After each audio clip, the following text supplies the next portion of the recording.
Okay, thanks for joining everybody for our November LTAD lunch. Thanks to everybody for deferring to this week, since last week many of us were at Sport Leadership Conference in Calgary. So continuing our theme, quality sport, and where does it live in our communities? We're very thankful for Leah Weens with the Cochrane Multisport Program, as well as Norma from Edmonton Community Leagues to showcase what they're doing in their communities, and how does it relate to PSOs, and how do we connect this all. So before we start, again, I'm recording, and I will post it on our website. But before we start, let's just introduce ourselves. Heather's having some connectivity issues online, but we have Heather Sostrom from Alberta Gymnastics Federation online as well. So yeah, let's go around the room.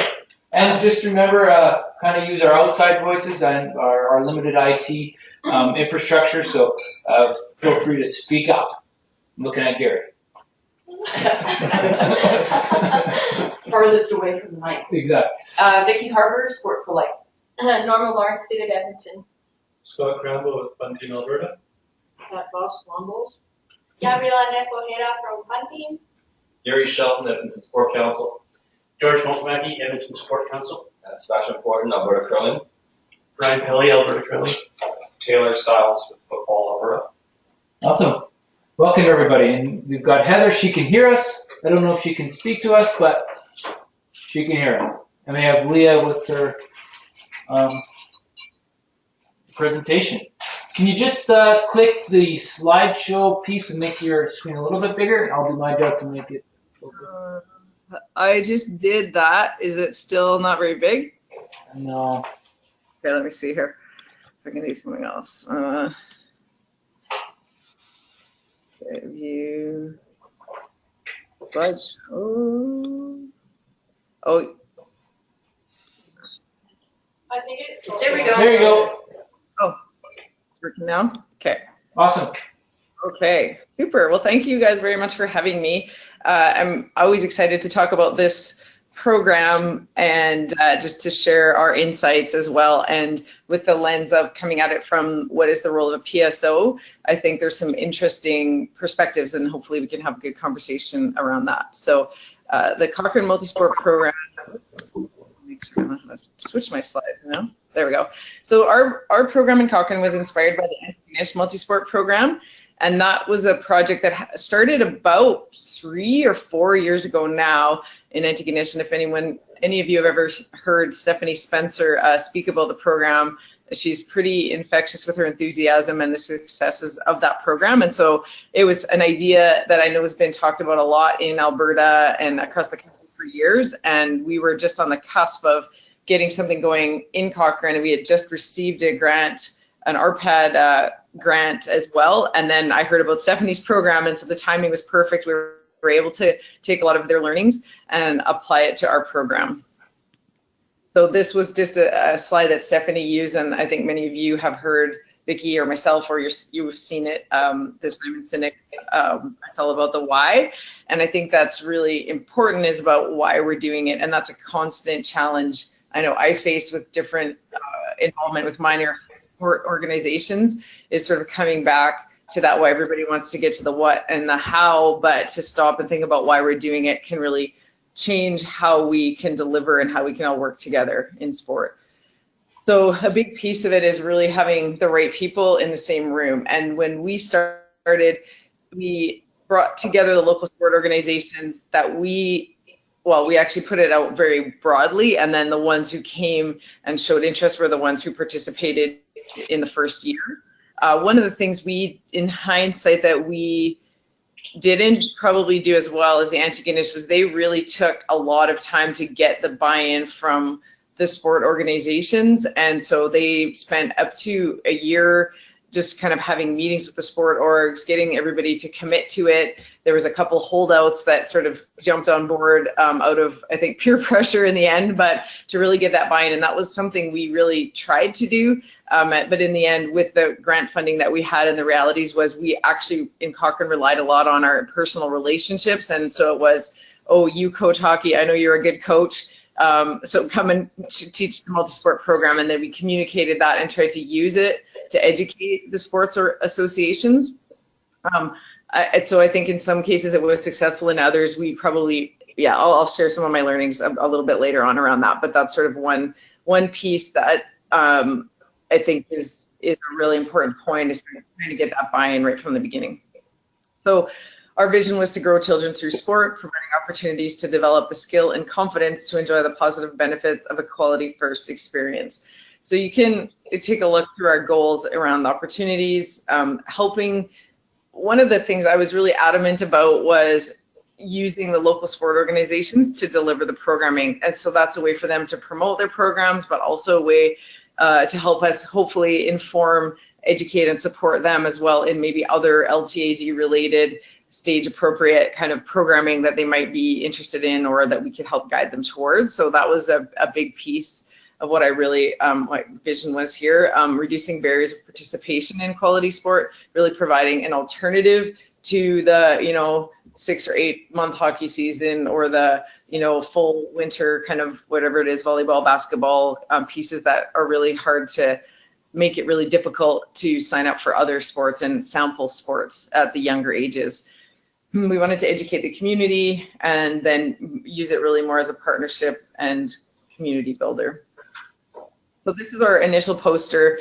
These were the sports that we offered. So it was 10 months, started in September, went through to June. And again, really closely based, in fact, this is the template from the Antigonish Multisport program. And those were the sports that we provided. And then we had some additional, I think golf was an additional one that was in there. I'm trying to think if there was any others. I think that was all of them. And again, this is just our schedule. So we offered the program, we tried to offer as consistently as possible on the same days of the week. Obviously with ice scheduling or pool scheduling made it difficult to keep that. So there was a lot of lessons around scheduling that we learned early on, and we really had to do a lot of communication with the parents and made sure that they were aware of any kind of changes that were coming up. So I guess I didn't really specify. So we offered, and I'm sorry, this is actually the Antigonish poster, and this was ours though. So we offered this to 6 and 7 year olds. So you had to be 6 or 7 at the start of the program. And we just made that decision just to keep it simple for the first year, because we weren't really sure what the demand was going to be, and we didn't want a really wide range of ages in there, just to keep it easier on the instruction side. So the aspects here, as I mentioned earlier, were the sport organization engagement piece. We worked to try to work with our local facilities, but in the end, we actually found that the schools were a better partner for us in our community. And so we were able to get really reduced and flexible rate options with the local school gymnasiums. And so that's where we ended up running most of our programming that wasn't environment specific. Program planning piece, so we offered, and coach and training development. So we offered a session at the start of the year for parents, and we tried to offer for coaches. It was pretty low attendance, and we had some recreation leaders that we had hired to be a part of the program as a consistent thread throughout. And so these were generally younger leaders who were really good with kids, and a couple of them worked for the town of Cochrane, a couple of them worked for our Spray Lakes facility, and so that was another learning that we had around sort of these kids having 2 classes. That was a little bit of a challenge for us, so we decided for the second year that we would just hire our own instructors, and that way there's only one voice kind of coming at them, and we had a little bit more kind of, I guess, control, for lack of a better word, to the type of training and the type of scheduling and things like that we were expected to have. But it was a really important piece of our program to have that consistency. We did parent education components. Interestingly, maybe not interestingly, there wasn't a lot of uptake. We did have Shawnee Harley come out for the very first session, and she did an excellent presentation. Shawnee Harley's a I think you guys all know who she is, basketball coach, and so she did a great job kicking off the season. And I think at that age, parents haven't really been in the sports system, and so they kind of thought it was all really obvious, I think, right? They're like, well, yeah, that's what we want to do for our kids. Of course it is, right? And so there is some learnings that I'll share a little bit later on as well about, do parents actually recognize the value of a program like this when their kids are 5, 6, and 7 kind of thing. We did do a mini version of the physical literacy assessment just to give us some insights on where the kids were at, and then the ongoing communication with the sport organizations. So we learned that it can be challenging to stay true to the concept. So it would be really easy for us to, just have, I don't know, myself or any one of, my connections in Cochrane to go out and teach the various segments, right? Basketball or volleyball or, anyone with sort of a phys ed background could probably go and do a reasonable job. But we really wanted the sports to be involved. And so that sometimes can be difficult. One of the things I was thinking about is when Carolyn Trono last weekend, she's our LTAD director for Sport for Life, and she was talking about her new immigrant program in Winnipeg. It was an amazing presentation, and she talked about using the quality sport NSO programs. And so that's where I think you guys as PSOs come in, is she was using, the rocks, well, they didn't do rocks and rings, but they did the Steve Nash basketball program, and they did some of the other NSO, so quality sport programs, which I think is another nice way to get that quality piece and build partnerships.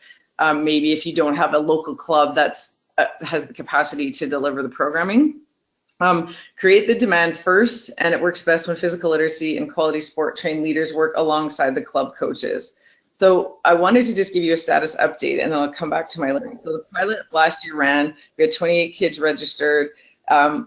Then in September, interestingly, we didn't get enough this year to run the program. And so we're really reevaluating our approach. So I was kind of hesitating today. I'm like, do I want to come and talk about this? Because I'm, feel kind of defeated around it a little bit. But what we learned, we did a couple of things really that I think made a difference this year. One is we actually had to double the cost. So we were able to run it for $500 last year with the grant money that we had. This year, just covering all of our costs, we actually increased it to $1,000. And the rationale was, comparing it to, a hockey program or a swim club or other pieces. If you added up programs over the year, it would easily come to that much money. So you're getting 10 months of programming. So we felt like this would be something that parents would be okay with, but also that there is funding support available for those who can afford it. So that was one. The other one was that we decided to use this school space, but we could only get a 5 o'clock time, which I think maybe also was a deterrent, where it's not right after school, but it's too early for parents to get home. So that could have been another one. And then what we also think is some of the feedback was that parents really didn't want to commit for a full 10 months. And so again, we're like, well, that worked in Antigonish, right? So I'm learning, okay, we need to make a Cochrane, made in Cochrane version of a multi-sport program and figure out what that looks like. So do we need to run shorter sessions where maybe you do just one sport at a time and you sign up for a 6-week block or a 4-week block, and then you can choose to sign up for the next one, or if you have another sport activity you're doing, you can skip that one and then come back to the next one. So those are some of the ideas we've really been toying with. So here are the pieces we're looking at is the cost. So we're looking at some sponsorships, and we've had a preliminary approach from Canadian Tire Jumpstart. So we're going to look and see if there's a way to have some support there. We're going to look at after school, so right after school programming, and start in one school and then hopefully expand to other schools over the coming years if it's successful. The other piece around this is that we also felt like maybe the parents don't know that this is an issue, and that we need to create a bit of a demand around this. So we're looking at doing a better multi-sport campaign. We had videos, we had promotions. We think the word got out, but we're just not sure. And I mentioned this last week in our quality sport presentation, that you know, if you have a run, jump, throw program, parents are like, well, my kid doesn't need that because I already know how to run, jump, and throw, you know, and we know in the sports system, the reality is that's not actually true, but how do we get the message out around the risks of early specialization, multi-sport, the benefits of multi-sport, the cost benefit of it, the investment, that kind of thing. So we're looking at doing a campaign here starting probably later this fall. We'll get it going and then really ramp it up in January. And then we're continuing our community partnerships, having some flexibility. I was a little bit stubborn, I think, in the beginning, trying to stick to the Antigonish model. And, you know, my program coordinator was like getting really frustrated, and she's saying, but like, this isn't going to work here, or, you know, how can we try this? And so we're looking at, again, that flexibility piece, and then looking at using the NSO quality sport programs. And I think for me, when I found that the registrations weren't coming in, and we were Facebook post, we had messages and media everywhere. Another one might be to just expand the age group or go with a little bit of an older age group. But I was determined that this idea, it's not the wrong idea. I think we maybe just have to fix some things in our execution. So that was sort of the big learnings that I had. And I think from a PSO standpoint, really what could be done is to really plant some seeds with your local sport clubs and encourage them to partner with other clubs, and even in the multi-sport sort of theme to say, you know, we could have a volleyball and a wrestling, you know, join together and just have 2 4-week blocks side by side, or come into each other's programs, right? So there's lots of ways I think a PSO can really support this work. And so I'll just finish here with a little video. It's only 1.5 minutes, and it's just our summary from the season 1.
So we have, I just put, you can see there's a lot of footage from a few sports there. We ended up getting a lot of video footage towards the end. So we try to intersperse some pictures in there as well. So there's the trailer, and then we have a 10-minute version with interviews from the parents and from the kids as well. And then as I was searching, I found a link to these multi-sport articles that Active for Life had compiled, and I wanted to share that with you guys as well. So yeah, that's all the information I had to share. I'm actually really excited to hear about the Community League presentation, because I know that's something that's been really successful. And so yeah, without further ado, I'll wrap it up there and hand it back over to Aaron. Thank you very much. Awesome. Thanks so much. Hold on to your questions. I want to get to Norma's presentation first, and then, because we know in this room we'll get going on a discussion, and we'll go down without leave anything for Norma, but awesome stuff. Okay, so I'm just going to take it back from you, Leah. Okay, I don't need to do anything, right? That's right.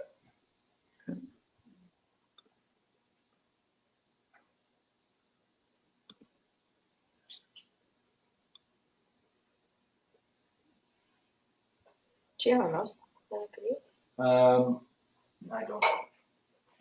I'll have it. Okay, I I'll just let you know when I need to turn it then. Sure. Okay. Awesome. Very good. So my name is Norma, and my role within the city is a community recreation coordinator. So we are assigned to a geographic area that encompasses everybody and anything that's within that geographic area. And one of our primary roles is to work with community leagues with their different types of programs, both from a recreation, sport avenue. So I'll just let you do this. I don't know how many people actually know about community leagues, so I've just given you some brief descriptions. So they are a nonprofit, volunteer, community-based organization.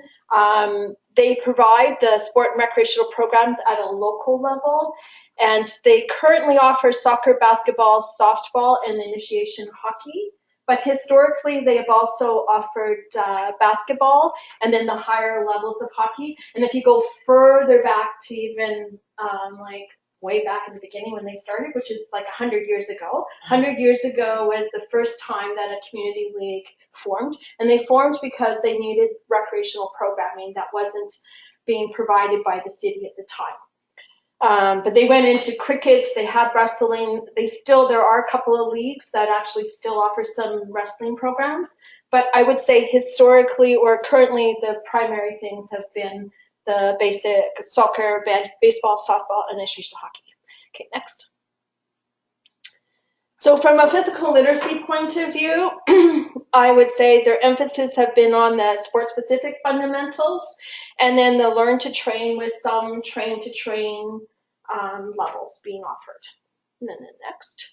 So this was the most current version of the LTD model that I found online, which I thought was interesting, having been involved in sport prior to coming to the city. So I just brought that just as a focal point in case we needed to come back to it.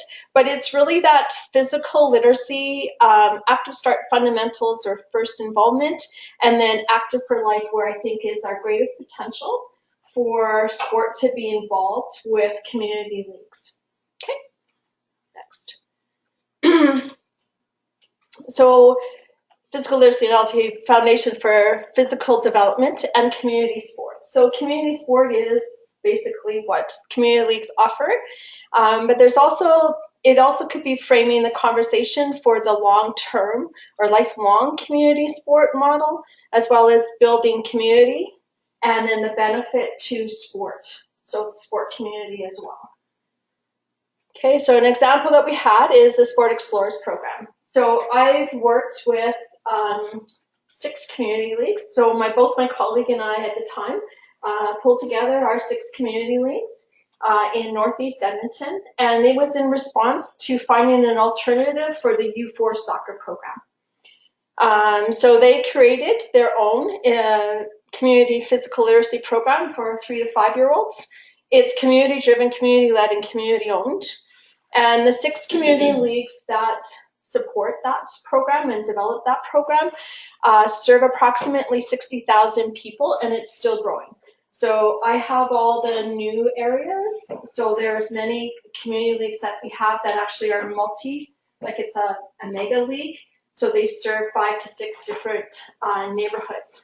Within that, they are still growing.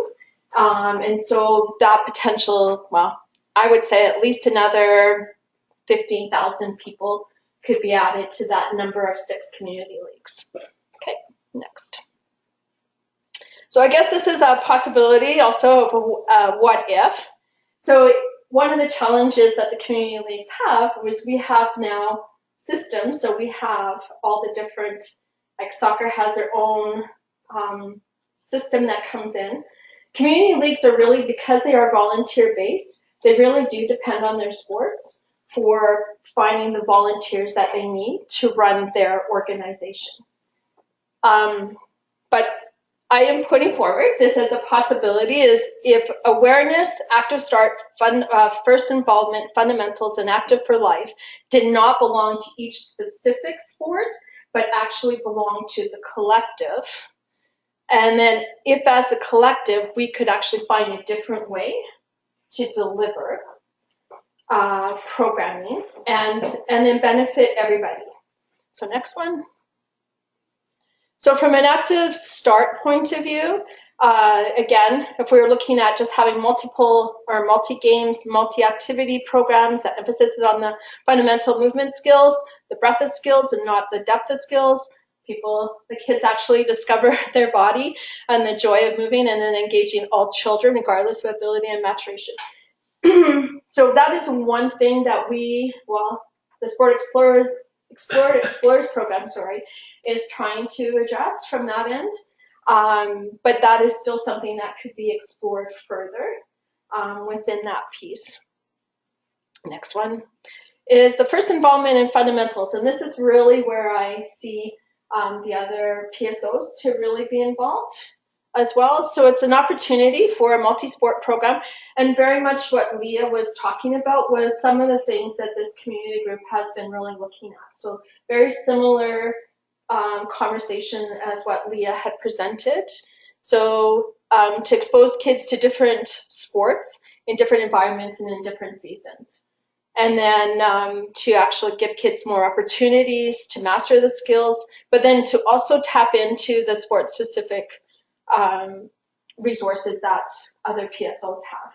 So most of my community leagues, I would say, well, there's some that have sport, but they're not ones who can step into doing those roles. And again, if you're looking at it from a program point of view, having volunteers to do this on a regular and consistent basis is really, really challenging. So again, looking at what we could do with PSOs to help to support both the PSOs and the community. Okay, and then the next one.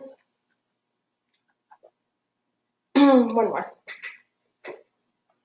Yeah, and so then this is for Active for Life. So within communities, the only sports that are really being offered are the ones that I had suggested are the current sport programs. But there are, as we know, there are sports that kids don't necessarily, they don't want to play soccer or baseball or hockey. There's no place for them to go at a local level just to either have fun or to learn those skills and to explore what that could really look like.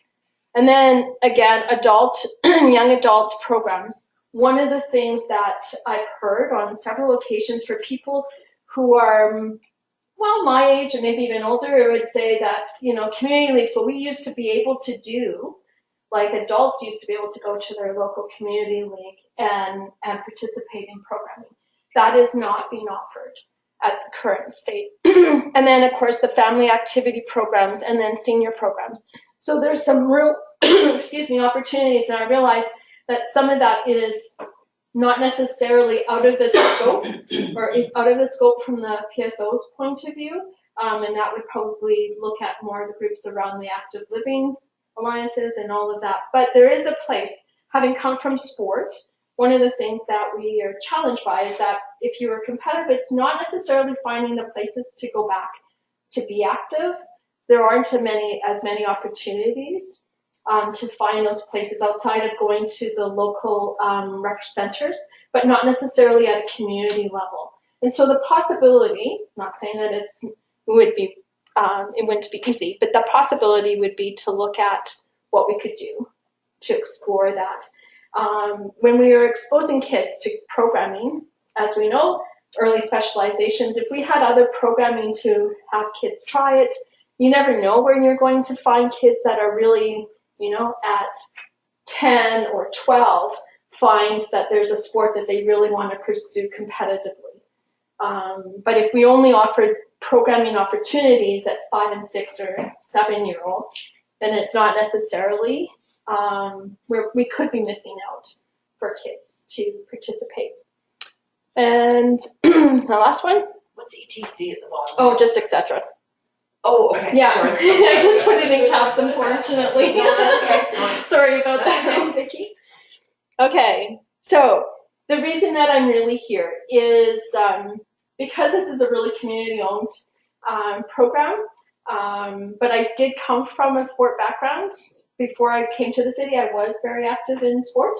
And so I'm coming here to invite any PSOs who are interested to explore some real possibilities of, first, I think, to help to sustain Sport Explorers program. So one of the challenges that this group is facing still is around staff. So they have, when I'm saying it's community led, they've actually come up with their own job description. They actually do their own hiring process, and they actually pay. They have a position for a coordinator position who takes on more of that logistical piece, as well as an instructor. So the two of them would actually be instructors of the program, but the coordinator's role takes on some extra sort of behind the scenes kind of role. So it would be just to look at that, and then to also expand the program for different ages. And the age group that this group is looking at right now is the 6 to 9-year-olds. So that was basically my presentation. Awesome. Okay. Thanks, Norma. I'm going to try to pull this.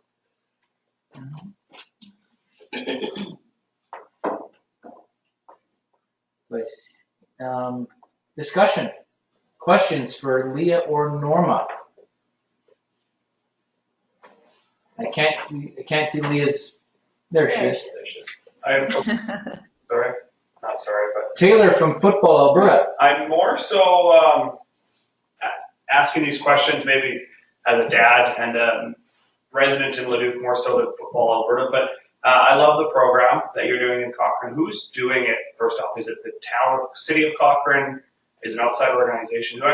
Where are you from, Leah? I missed that part, sorry. Sure. Sorry.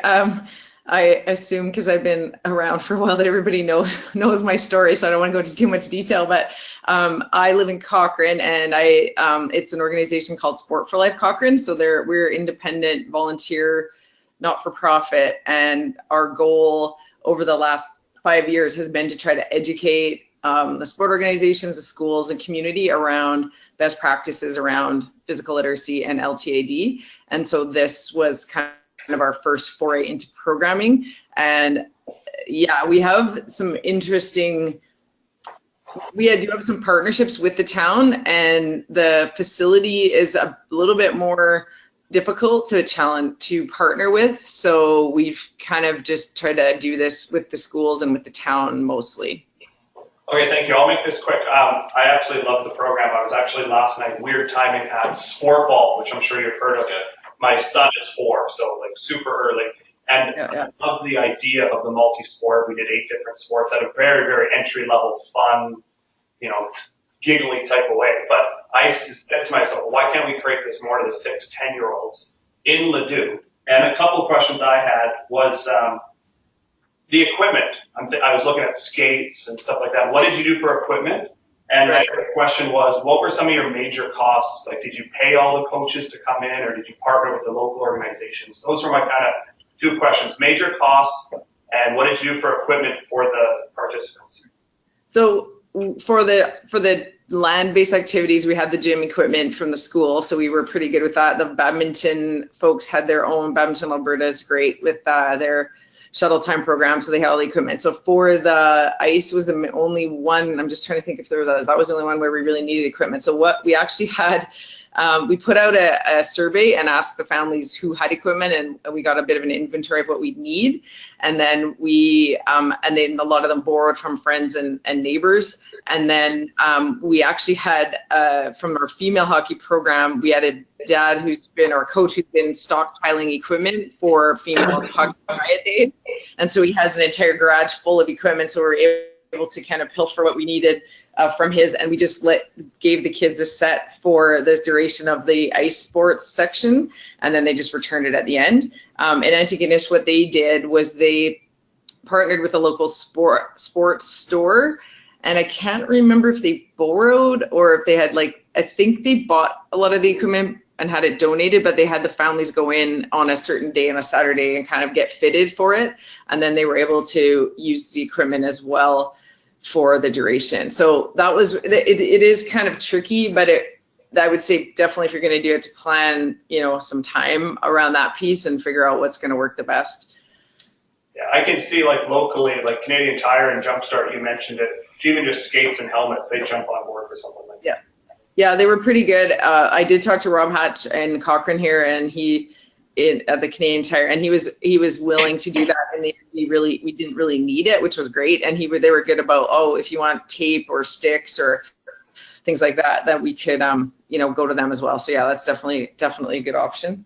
And then our major costs were really the coordination time, I would say. The facility, we were able to use school gyms that were like $7 to $15 an hour, so it was really quite reasonable. And then I would say the swimming and the ice, so booking the pool and the instructors, we paid the pool for that piece, and then we also paid for the ice time. But then all of the coaching, we had actually budgeted an honorarium or a small fee back to the sport organization, and none of them really took us up on that. They all were happy to volunteer their time to do it.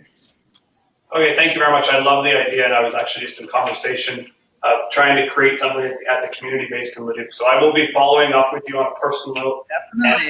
And football, Alberta absolutely would be involved in something in Edmonton in terms of flag football. We want to try to grow grassroots football. So even in Cochrane, if you guys put a flag football component in, I would absolutely find instructors and have people up there. So. That would be great. Sorry, I hijacked it. Excellent discussion, Taylor. Anybody else for a comment? I have one. In contrary to popular belief, the sport ball movement in Edmonton, the Labrador that runs that is not my brother. That's been explored. I'm gonna have to go for coffee with him because we might be related to some distant South Italian something or other. But so you mentioned that you're having trouble with kids with this season. Is it because that people have seen the value in these types of multi-sport programs, and there are others entering the space in terms of competition, or is there something else? Are people starting to see the value of it now, and that's why there wasn't more people coming in, or what do you think? Well, we're not really sure. That's why we're kind of gonna do some more digging and provide some alternatives. I think, like I said, one of them was a lot of the kids actually did go in and sign up for other sports that they tried. So a couple of them signed up for soccer, a couple of them signed up for hockey. They all really loved the wrestling. So I imagine a bunch of them will sign up for that. So there was that piece. And I think that if I was to guess, and we're still collecting data, but I would say probably the length of time. So the commitment of the 10 months, although it seems like a good idea in the concept, one-stop shopping, I think it was probably too big of a commitment, and families want a little more flexibility, especially at that age. I also think if we had expanded it probably to an older age group, so if we increased it even to 8 or 9 or 10, so to 6 to 10-year-olds, I think we would have had probably more kids sign up. We just didn't flip the switch probably soon enough to do it in time for the program. And in regards to the Sport Explorers program, thanks, Leah. Coming from a community that didn't have community leagues to a community that does have, I make it to my home now. I think the community league system is amazing, and I've accessed my local community league, maybe not for just central sport, but recreation or the outdoor or the community hall, that type of thing. What is the uptake like, and is there costs associated with the kids that are in that program, or how are things going, or is there more kids coming this year compared to last year, or any information in regards to numbers? So so they've been doing this program for 2.5 years. So the outdoor season, so they run at the same time as soccer. The outdoor season, they had 79 kids, which was a bigger increase than the first year that they did it. But there was a decrease in the indoor in this last go around. But there has been a decrease actually in registrations for all of their sports. So it's hard to say what is going on from that side. I think cost is, for us, it's a good cost, like the price point is a good price point for that. But the other thing that I find is parents do not necessarily understand the benefit of physical literacy and what that actually really does mean. And so we are still, I don't know what word to use, but for the time being, fighting a perception that somehow if their kids are not in U4 soccer, that they will not play and will not be competitive or good at soccer because they didn't participate at 4 years old. So there's still those perceptions, and because the system has existed in Edmonton for a long period of time, and there are parents who have been through that and have understood it and have brought that forward with them, then we're challenged by that. So I would say parent education is also a bigger factor for us. Norma, how long is your program and how much does it cost? So our program is 8 weeks and it's $50. And they get basically 45 minutes of instruction each session once a week. So 8 weeks. Sounds like good value to me. How about the other young parents in the room? I think that's good value. And do they run out of gyms or outdoor? What would be? Outdoor season, it's obviously outdoors in the ice rinks within the community league, so they do run that there. In the summer or in the winter times, they do run it outside of their halls. The halls are a little bit challenging because not all halls are suited for like large numbers. So they use their guide is about 16 kids indoors per session to do that part of it. So the community leagues, just so you understand the cost, so part of their goal is to, so all 6 community leagues pool together dollars to buy equipment. So there's equipment bags for each community league that participates. And then they also are pooling that money to actually hire their staff. Their goal, and that's what they worked on, and so in the outdoor season last summer, or last May, June, it was a break even. They were able to bring in enough kits to cover the cost for the staff. And that's truly what they're working towards, is to be able to do that. But when they can't, like in this particular season or this particular time, then they basically are subsidizing for that staff at this point in time. So it's worth those coordinators accessing people like Taylor and other PSOs. Yeah. So I guess that's the conversation around the sustainability piece, is to find, and for us it's still a challenge to find the quality staff to be able to do that. We haven't been able to get the same instructor and coordinator for 2 full seasons, like for the indoor and the outdoor. And that is actually, we found from an observation point of view that is actually a challenge to try to get momentum. Because when we have really quality instructors and coordinators that are running the programs, then the word of mouth is still our biggest advertisement for getting parents to bring their kids to the program. So that's one of the things. So again, from a PSO's point of view, if you know of leaders within your programs who understand physical literacy and love the younger kids and are willing to do that, there's an opportunity for a job or bring in some extra money kind of thing, which is also sometimes our challenge for that, is to find somebody who can stay long enough when, we found that university students, both ones that are from the education phys ed combination, are our best instructors.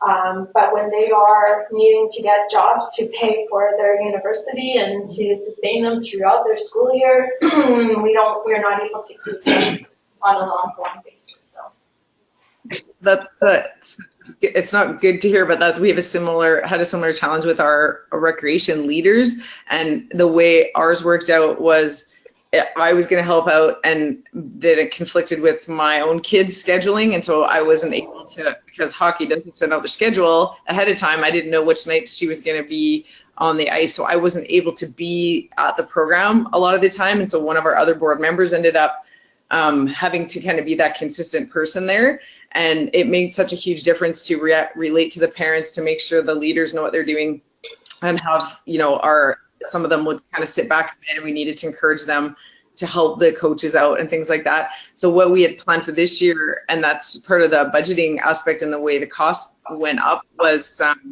we hired somebody as a program coordinator, but their job was also to be consistently at the program as one of the leaders.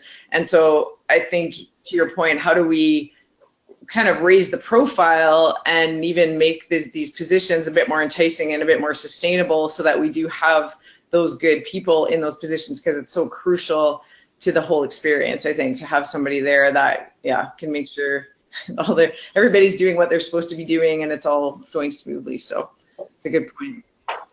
One of the other, go ahead. I have a couple of other points in a minute, but I'll wait.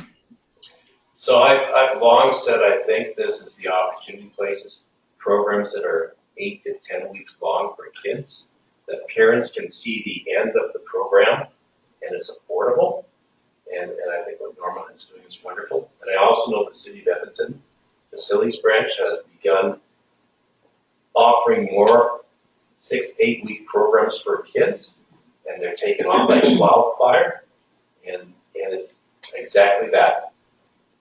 I'll sign it's just like swimming lessons. 8, 10 weeks, great. Thank you so much. The fact that they can see the end helps a lot for the parents. Vicki? I have a question for, starting with Norma, but Leah, I want to hear about your thoughts as well on this, and sort of the logistics of how your program runs. So Norma, you talked about this suggestion of a collective, that as you come in and work, especially in the fundamentals and the other ones, that it's not sport specific. So what does that look like to you? So if you get flag football coming in, I'm looking at the list of sports and from Antigonish, Cochrane, and I'm kind of looking at, from a coordinator point of view, how do you give sports any type of governance to see the commonness across themselves? In other words, how might that roll out? Do you have any ideas? I mean, No, to be perfectly honest, not at this point. And I'm also really kind of cautious about that too, because I can't speak for the group itself. I guess the invitation for me would be to have that conversation, that invitation to discover what that could possibly really look like. I only put that as an invitation because as we were rolling out this program, one of the challenges that I was faced with was who owns what. And so then that becomes a bigger conversation. So I only put it out as that if Active Start and Fundamentals and Active for Life did not belong to anybody, what could that really look like? And knowing that could really benefit, like if we gave kids the basics, like really solid foundational skills, then they could actually be in a place of really choosing sports that they really want to be competitive at or feel like they could be, and to discover for themselves what sport they are really good at. I'm not good at team sports. I do not have the aptitudes and all of that to be good at team sports, but I am really good at individual sports, really good. And so I can't believe, so I would not be the only child, the only person who would be really good at individual sports. So I think that's the conversation, is to really look at how can we do that. And then in terms of even the winter sports, so from a community league, so from a community development point of view, I would be tapping into the different assets that are within the community. So within our area, we do have a track and field, we do have a tennis court, so there's various things. We have a large parkland, to offer different types of sports, including cross-country skiing, all of those types of things that could be really possible for sports to come in and tap into 60,000 people. But even from that end, you never know who's going to come and who's going to say, I didn't know that this sport existed, and oh my goodness, this is what I'm really good at. This is what I really love. And they get excited about being active. That's what I'm really suggesting, is what could be really possible with that. So community leagues are in the same boat as all PSOs in that they are all volunteer based. So again, we would need to have a conversation. So I'm not suggesting in any way that I have the answers, but I think those who are interested in exploring possibilities, that's what I'm inviting to. Okay, thanks, Rob. Awesome. Leah? I think I totally agree. And I was thinking about, I had actually written down about, the younger stages and kind of having PSOs encourage their clubs to kind of rethink their programming at those ages in more of that developmental aspect and what is possible. So I totally agree with that. What we tried to do, and is balancing kind of reality with what I think would be ideal. So Vicky, what I think you're getting at is sort of how do we build on the skills without focusing too much on the sports specific aspect. And so we tried to do that through education around physical literacy, trying to balance out the sports. So as we were adamant about gymnastics, we were adamant about the alternate environments with the swimming and the ice as a part of it. We tried to balance a little bit of multi-sport, team sport with individual sports. We tried as best we could to do that. The other thing we tried to do was have the coaches from the last, so if golf was just ending and soccer was just starting, we wanted the soccer coach to come out to the last session of golf and see the kids and start interacting with them. So we really tried a lot of those things. We tried to get the coaches to come out to different social events, the family night that we had before Christmas. There wasn't a lot of uptake in that from the club. So I would say there was some, but not enough. And that's a piece of the challenge as well, is sort of how do you really get them to think beyond they're like, oh, I'm going to show up and I'm going to teach soccer because I teach soccer all the time and I'm good. And there's this great opportunity to really look at the journey of these kids and how can we really support them in a, I think, progressive manner, developmentally appropriate manner. So last couple of minutes, any comments to wrap up our session in respect to everybody's time? Well, I just wanted to make one point. Oh, I'm sorry. Just as to the PSOs, I think a couple of things would be, one would be to encourage this with your local clubs and just share any information about multi-sport or the idea of development. And then the other one would be around the NCCP Fundamental Movement Skills course and really encouraging your coaches in the local clubs to host one of those courses in their community. It would be really, I think, a fun way to bring different sports together in your community and talk about, you can bridge it with some of these types of conversations, but I think it gets them thinking a little bit more outside of their own sport and what. And if I can just add to that, there is a means by which that conversation around coming in, giving children exposure to broad skills, and it's built on the TGFU model, teaching games for understanding. So there's a category of target games, there's a category of netball, striking, fielding, territory, which is like an invasion game of football, soccer, hockey, and then individual pursuits. And so what are the basics of that? And again, I don't know much about, I don't think any of the NCCP programs for our youngest, I don't know about the modified one, but how can we help sports, particularly delivering to active start and fundamentals, learn how to deliver more of those broad-based skills as opposed to drilling into sport-specific skills right from the get-go. So again, I think there's a way to launch that conversation and make it a bit of a win-win around serving sport and then also serving communities.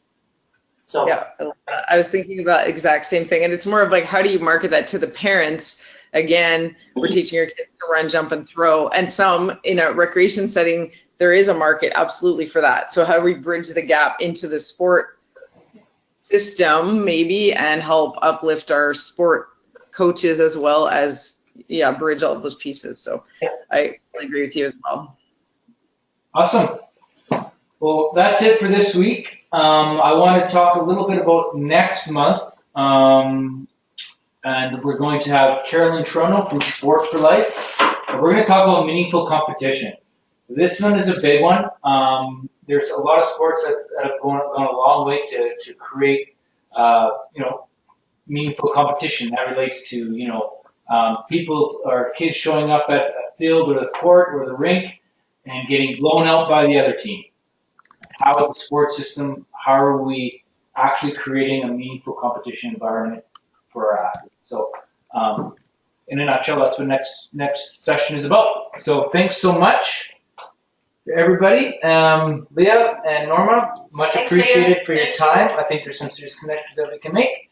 And thanks for Heather online. We will talk to you as well in the future. Awesome. Thanks, everyone. Thank you. Bye, Leah. Thanks, you guys. Take care. Bye, Leah. Bye.